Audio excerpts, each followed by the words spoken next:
Un exercice en chimie pseudo-réduction en milieu basique, niveau deuxième bac. On fait réagir une solution de permanganate de potassium, KMNO4, avec une solution de peroxyde d'hydrogène, H2O2, ou bien on peut l'appeler de même l'eau oxygénée, en milieu basique. Donc l'observation de cette expérience, on constate que la solution de permanganate de potassium se décolore, étant donné que c'est une solution qui est violette, il va se décolorer.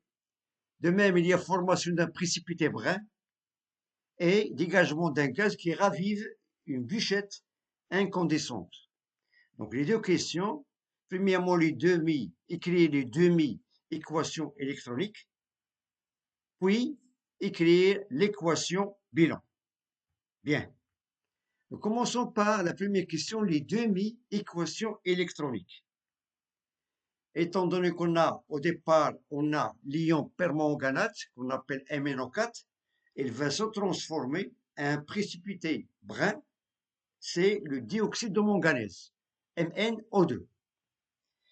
De même, on a ici le peroxyde d'hydrogène, il va nous donner un gaz qui va ravivre, c'est-à-dire une bûchette incandescente, c'est-à-dire on va se transformer en dioxygène. Donc on sait que le gaz dioxygène, c'est lui qui aide à la combustion. Bien. Donc pour avoir les demi-équations, commençons par la première. MnO4, c'est-à-dire l'ion permanganate MnO4- va se transformer en dioxyde de manganèse. Donc tout d'abord, pour équilibrer cette demi-équation, on constate ici on a un atome de manganèse dans les deux membres. Par contre, pour l'atome d'oxygène, on a dans le premier membre, on a 4 atomes d'oxygène. Par contre, dans le deuxième, on a 2 atomes d'oxygène.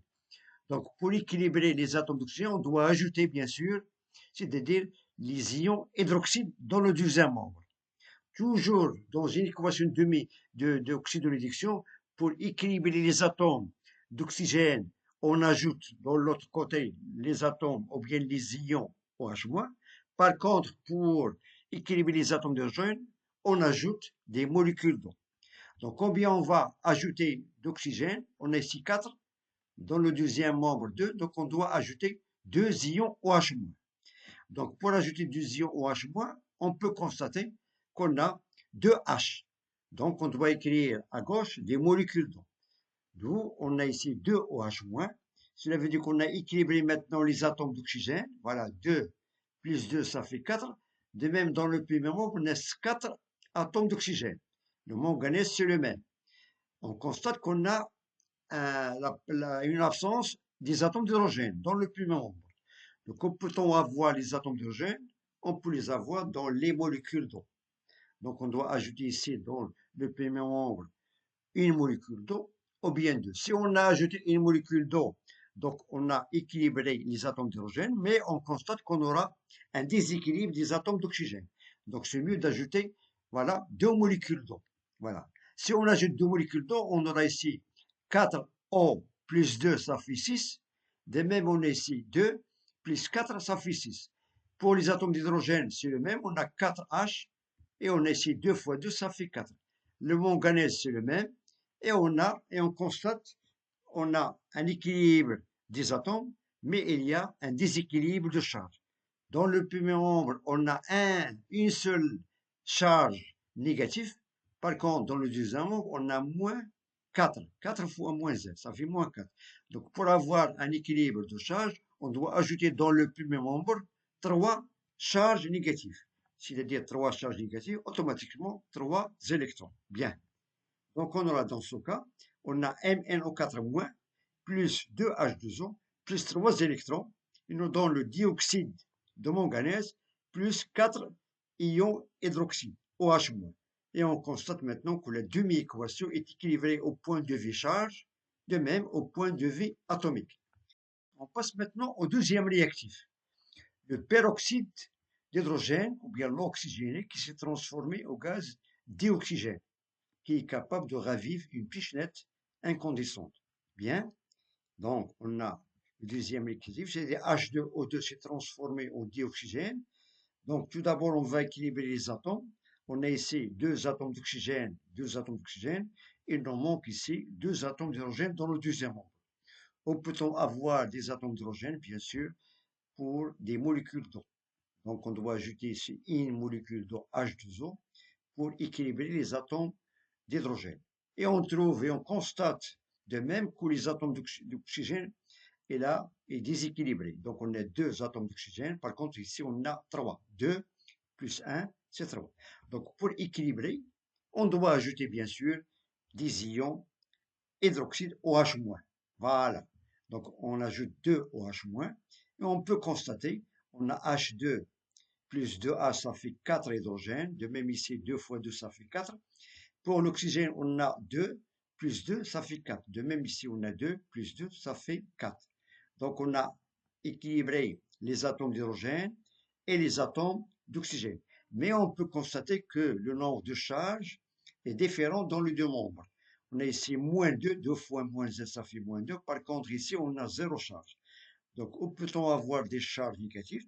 Tout simplement, on doit ajouter dans le deuxième membre 2 charges négatives, c'est-à-dire 2 électrons. Et on peut constater qu'on a ici la forme OX, nous donne la forme RED, bien sûr. Donc, on a H2O2, c'est la forme RED, et on a O2, c'est la forme OX. Par contre, dans la première demi-équation, on a ici la forme OX et on a ici la forme RED, toujours dans le milieu basique. Bien, ce sont les deux demi-équations électroniques, bien sûr, dans cette réaction. Passons maintenant à la deuxième question. Maintenant, on va écrire l'équation bilan, c'est-à-dire l'équation qui va assembler les deux demi-équations électroniques. On a vu que les deux demi-équations, d'après la première question, voilà, on a la première MnO4- plus 2H2O, plus 3 électrons, il s'est transformé en dioxyde de manganèse, plus 4 hydroxydes. Pour la deuxième demi-équation, on a le peroxyde d'hydrogène ou bien l'eau oxygénée dans le milieu basique, c'est-à-dire 2OH-, nous donne O2 plus une molécule d'eau plus 2 électrons. Donc, dans une réaction d'oxydoréduction, on doit échanger le même nombre d'électrons. On a ici 3, par contre, dans la deuxième demi-équation, on a 2. Donc, pour avoir le même nombre d'électrons dans les deux demi-équations, on doit multiplier la première par 2 et la deuxième par 3. Voilà, 2 et 3. Et on a ici 2 MnO4- plus 4 H2O, plus 6 électrons, nous donne 2 MnO2, plus 2 fois 4, ça fait 8 OH-. Pour la deuxième demi-équation, on a ici 3 H2O2, plus 3 fois 2, ça fait 6 O2, 3 fois O2, voilà, et 3 fois 2 OH2O, ça fait 6 H2O, 3 fois 2, ça fait 6 électrons. Et on peut constater dans les deux demi-équations, on a le même nombre d'électrons échangés, et on peut les simplifier, voilà. De même, on peut constater qu'on a ici des ions hydroxydes dans la première demi-équation, 8. Par contre, dans la deuxième demi-équation, on a 6. Donc, on peut simplifier et il nous reste 2 OH-. On écrit maintenant l'équation bilan. Voilà. On constate de même, on a ici 4 molécules d'eau dans le premier membre.